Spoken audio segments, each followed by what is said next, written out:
say that again? Good evening, 7th grade families and friends. All right. Welcome to all of you who have come from near and far.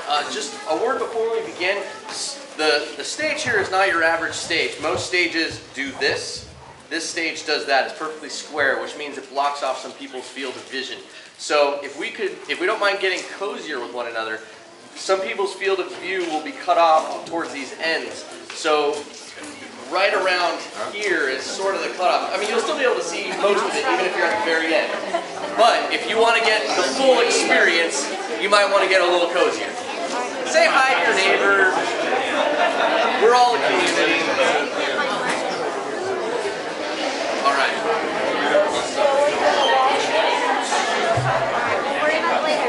Now, before we begin, I just wanted to say a couple quick words. I'm going to do my quiet coyote.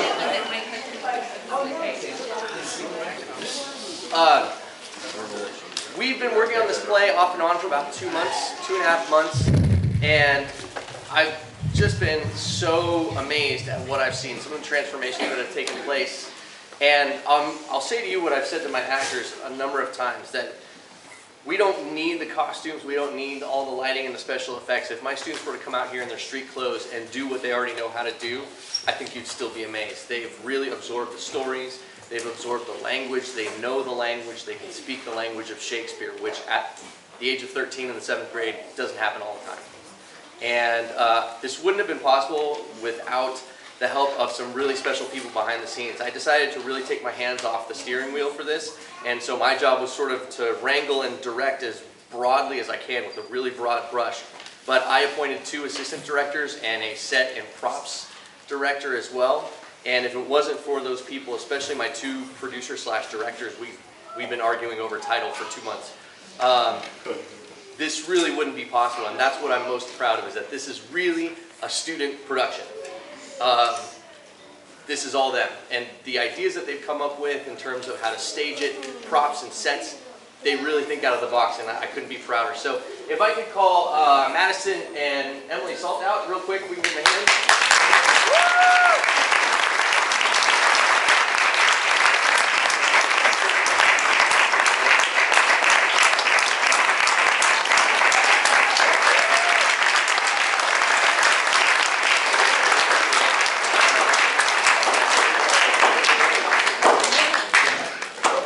Give her the opportunity to speak, and she'll speak. I just wanted to say that I'm so proud of my class, and we went through the whole process of tryouts and casting, and just working with them has just been such a great experience. Directing.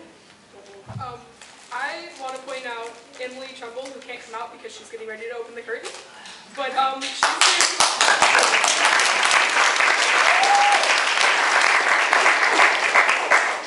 she's been really helpful in helping get our makeup together, you know, the curtain call, and just everything. Sets. I mean, she's helped, like, you'll see in Macbeth, she's done some crazy makeup, and same with her mom. So I just want to, like, acknowledge my whole class for just helping us do this. It's just so great. So. One more thing. Before we begin, just to let you know, there are going to be 2 very brief intermissions. Not because it's a 4-hour play, I promise. Only because after our first scene, we have a large set change to make. And then after that scene, we have to undo the set change. So after our first scene, brief intermission, just enough time to get a drink of water, use the restroom, come straight back, I'll flash the house. Then after that scene, same process of just undoing what we did. All right? So without further ado, please enjoy Shakespeare's greatest hits.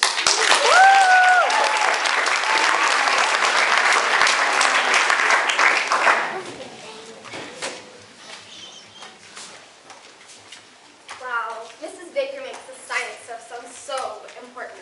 I just don't get the point. Yeah, I honestly don't think I'll ever use this again. Yeah, I think I'd die if I had to take it more than this. Hey, do you know where Dylan went? I didn't say leave. Oh yeah, I wonder where he went. Dylan! Are you okay? What did you do? Alas, poor Yorick. I knew him once, Horatio. man of infinite jest, the most excellent fancy. Wow, really? Shakespeare?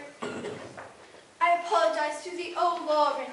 Seems as though my lessons of Shakespeare are taking over my modern sense.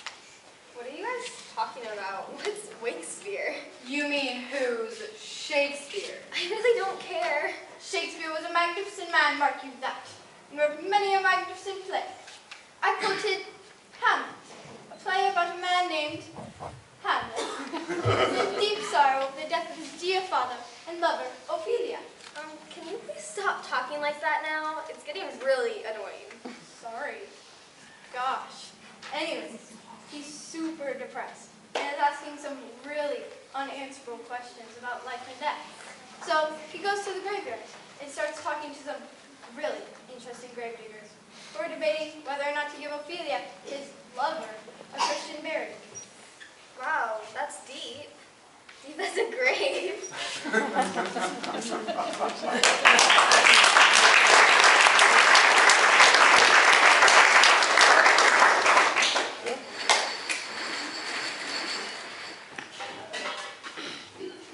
If she be buried out of Christian burial that willfully seeks her own salvation? I tell thee she is, and therefore make her grave straight. The crowner hath sat in her and finds it Christian burial. How can that be, unless she drowned herself in her own defense? Why 'tis found so. It must be stay off Fidendo. It cannot be else. But here lies the point. If I drown myself wittingly, it argues an act. And an act has three branches. It is to act, to do, and to perform. She drowned herself wittingly. Nay, but you a good man tell her. Give me leave. Here lies the water. Good. Here stands the man. Good. The man go to this water and drown himself. It is, willy-nilly he goes. Mark ye that. But if the water come to him and drown him, he drowns not himself. He that is not guilty of his own death, shortens not his own life. But is this law? I marry them. Chronos Christ law. Will you have the truth on it? If this had not been a gentlewoman, she should have been buried at a Christian burial. Why, there thou sayest. And the more pity that great folk should have, candidates in this world who drown or hang themselves, more than they're even Christian. Come, my babe. There is no ancient gentlemen, but gardeners, ditchers, and grave makers. They hold up Adam's profession. Was he a gentleman? First that ever bore arms. Why he had none? What? What, a heathen? How dost thou understand the scripture? The scripture says Adam digged. Could he dig without arms? I'll put another question to thee. Thou answerest me not to the purpose. Confess thyself. Go to. What is he that builds stronger than either the mason, the shipwright, or the carpenter?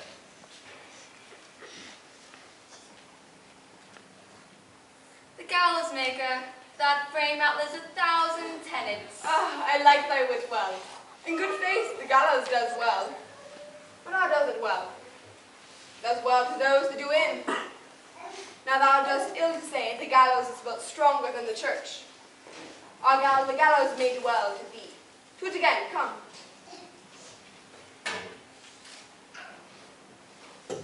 Who builds stronger than either the mason, the shipwright, or the carpenter? Aye, tell me that, and I know. Mary, I can tell. Good. Master, I cannot tell. I know thy brains know more about it. For your good lass will not mend his pace with beating. And when you are asked this question next, say a grave maker. House that he makes lasts till doomsday. Go, get thee to Jorgen. Fetch me a stoup of liquor. In youth, when I did love, methought 'twas very sweet.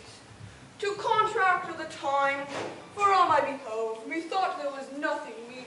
Does this fellow have no feeling of his business, that he sings at grave making? Custom hath made it in him. The property of eating 'tis. Even so, the hand of little employment hath to nature sense. But he with his stealing steps hath clawed me in his clutch, and has shipped me to the land, as if I had never been such. That skull had a tongue in it. I could sing once. How the Nate jowls it to the ground as if it were Cain's jawbone that did the first murder. It might be the pate of a politician, which this has now overreaches, one that can circumvent God. Might it not? It might, my lord. Or of a courtier, which could say, Good morrow, sweet lord, how bist thou, good lord? This might be, my lord, such one, that praised my lord, such one's force, when he meant the begged, might it not? Why, my lord? Why, even so. And now, my lady worms chapless and knocker, and master with a sexton spade. Here's fine revolution, and we had the trick to see it. Did these bones cost no more the breeding, but the plate lockets with them? Mind ache to think on it. Oh, a pickaxe and a spade, a spade. For the shrouding sheet. Oh, a bit of clay, what you made. For such a guest as meet. There's another. Why may not that be the skull of a lawyer? Or be his quiddities now? His quillets, his cases, his tenors, his tricks? Why does he suffer this runade, not to knock him about the sconce with a dirty shovel, and will not tell him of his action of battery?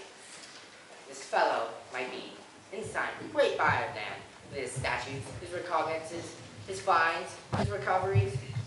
Is this the fine of his fines? To have his fine paid full of fine dirt? Will his vouchers voucher no more of his purchases, and double undue, than the length and the breadth of a pair of indentures? The very conveyances of his lands will hardly line his box. He must the inheritor himself have no more. Not we don't more, my lord. It's not parchment made of sheepskins. I, my lord. The calfskins, too. They are sheep and calves and seek out assurance for that. I'll speak to this fellow. Whose grave is this, straw? Mine, sir. Oh, bit of clay, it made. For such a guest as meet. I think it be thine indeed, for thou liest in it. You lie out on it, sir, and therefore it is not yours. On my part, I do not lie in it, and yet it is mine. Dost thou lie in it, to be in it, and say 'tis thine? 'Tis for the dead, not for the quick. Therefore thou liest. It's a quick lie, sir. Roll away again from me to you. What men dost thou dig it for? For no man, sir. What woman then? For none, neither. Who's to be buried in it? One that was a woman, sir, but rest her soul, she's dead. How absolute the knave is, when we speak by the card, or qualification will do it. By the Lord Ratio, these 3 years I've taken a note of it. Age has grown so thick that the toga has come so near the heel of a courtier in Jackson's card. How long hast thou been a grave maker? Well, the days in the year, I came to it that day that our last King Hamlet overcame Fortinbras. How long is that since? Can't you tell that? Every fool can tell that. It's the very day that young Hamlet was born. He that is mad, and sent into England. Aye, Mary. Why was he sent into England? Why, because he was mad. He shall recover his wits there, or if he do not, it is no great matter there. Why? 'Twill not be seen in him there. There the men are as mad as he. How came he mad? Very strangely, they say. How strangely? Faith, he was losing his wits. Upon what ground? Why, here in Denmark. I've been sexton here, man and boy, 30 years. How long will a man lie in the earth ere he rot? If he not rotten before he die, there's many pocket corpses nowadays that will scarce have laying in. He will last you a good 8 year or 9 year. A tanner will last you 9 year. Why he more than another? Why, sir, his hide is so tanned with his trade that he will hold that water a great while. The water is a sore to care of a horse and dead body. Here's a skull now. The skull's lain in the earth 23 years. Whose was it?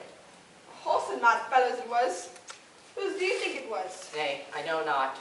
Pestilence on him for a mad rogue. I'll pour a flagon of Rhenish on my head once. This skull, sir, was York's skull, the king's jester. This? And that, Let me see.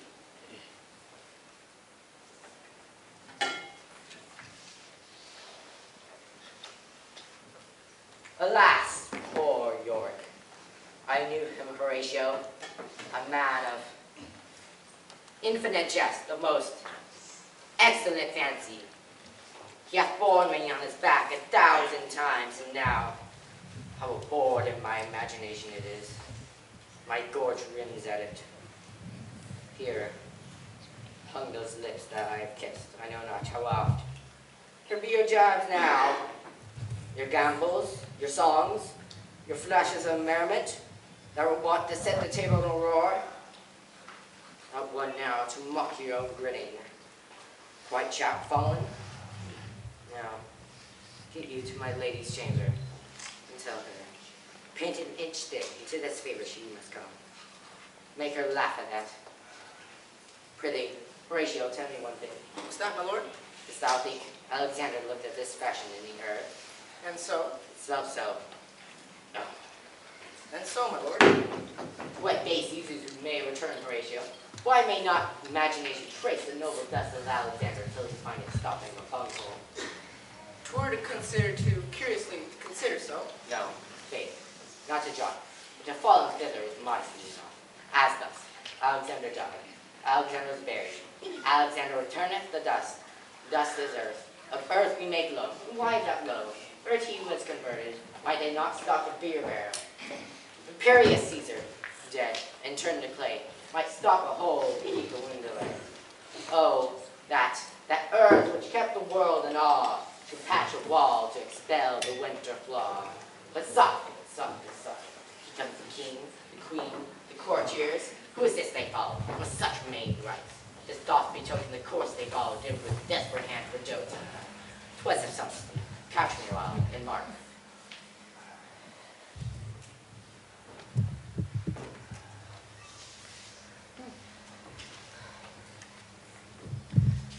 What ceremony else? That is Laertes, a very noble youth, Mark. What ceremony else? Her obsequies have been as far and large as we have warranties. Her death was doubtful, even though that great commando sways the order. She should, in ground unsanctified, have lodged her last trumpet for charitable prayers. Shards, plates, and pebbles should be thrown on her. Yet here she is allowed her virgin crants, her maid instruments, and the bringing home of bell and barrel. Must no more be done? Nor be done. She profaned the service of the dead to sing a requiem, and such peace to her as to be part of the soul. Lay her in the earth, and from her fair and unpolluted flesh may violets spring. I tell thee, churlish priest, the ministering angel shall my sister be when thou liest howling. What, fair Ophelia? Sweet, sweet farewell. I hope thou shouldest have been my Hamlet's wife. I thought thy bride bent to abduct, sweet maid, and not have strewed thy grave. O trouble woe, while 10 times trouble on that cursed head, whose wicked deed thy most ingenious sense deprived thee of. Hold off the earth a while, till I have caught her once more in mine arms. Now pile your dust upon the quick and dead, until upon this flat mountain you have made, to o'ertop old Pelion and the sky's head of blue Olympus. What is he whose grief banished under emphasis? Whose phrase of sorrow conjures the wandering stars and makes them stand like wonder-wounded hearers? This is I, Hamlet, the Dane. The devil take thy soul! Thou prayest not well. Take thy fingers from my throat. For though not splint have been rash, yet I have something in me dangerous. Let thy rising spear hold out thy hand. Pluck them asunder! Hamlet! Gentlemen? Good, my lord, be quiet. Why? I will fight with them upon this theme until my eyelids no longer wag. Oh, my son, what theme? I loved Ophelia. 40,000 brothers could not, all their quantity love, make up myself. What wilt thou do for her? Oh, he is mad, Laertes. For love of God, forbear him. Swound, show me what thou do. Won't weep, won't fight, won't fast, won't tear thyself, won't drink of a sow, eat a crocodile? I'll do it. Dost thou come here to whine, to outface me leaping in her grave? Be very quick, and so will I. And if thou praise of mountains, let them throw millions of acres upon us, till his crown, singeing his paint against the burning zone, make us the like award, nay, and thou's mouth. I'll rant as well as thou. This is mere madness, and thus a while the fit will work on him. Anon, as patient as a female dove, when that her golden couplets are disclosed, his silence will sit drooping. Hear you, sir. Why do you use me thus? I love you ever, but it is no matter. Let Hercules himself duty make. Cat will leave and the dog will have his day. I pray you, good Horatio, wait upon him. Strengthen your patience in our last night's speech. We'll put the matter to the present push. Good Gertrude, set some watch over your son. This grave shall have a living monument. An hour of quiet shortly shall we see. To lend patience or proceed